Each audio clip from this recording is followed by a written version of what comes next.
టీమిండియాలో కొత్త శకం ప్రారంభమైంది. సీనియర్లు ఒక్కొక్కరు తప్పుకోవడంతో యువ ఆటగాళ్లకు అవకాశాలు దక్కుతున్నాయి. త్వరలో రాబోయే ఛాంపియన్స్ ట్రోఫీ, టీ20 ప్రపంచ కప్ 2026కి యువకులు సీనియర్లతో కూడిన ఒక మెరుగైన జట్టుని సిద్ధం చేసే పనిలో పడింది జట్టు యాజమాన్యం. ఇందులో భాగంగా శ్రీలంక పర్యటనలో గౌతమ్ గంభీర్ కోచింగ్ సారథ్యంలోని భారత జట్టు కొన్ని కొత్త ప్రయోగాలకు నాంది పలికింది. ఈ నేపథ్యంలో గంభీర్ జట్టులోని ఆల్రౌండర్స్ ని సిద్ధం చేసే పనులు పడ్డాడు. జట్టులో ఎక్కువ మంది ఆల్రౌండర్స్ ఉంటే అది ప్రత్యర్థికి సవాలుగా మారుతుంది.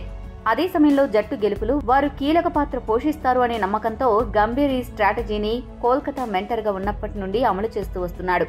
ఇప్పుడు టీమిండియా కోచ్గా కూడా అదే సూత్రాన్ని పాటిస్తున్నాడు. అందులో భాగంగా గంభీర్ లంకతో జరిగిన టీ20 సిరీస్లో పరాగ్ చేత బౌలింగ్ చేయించాడు.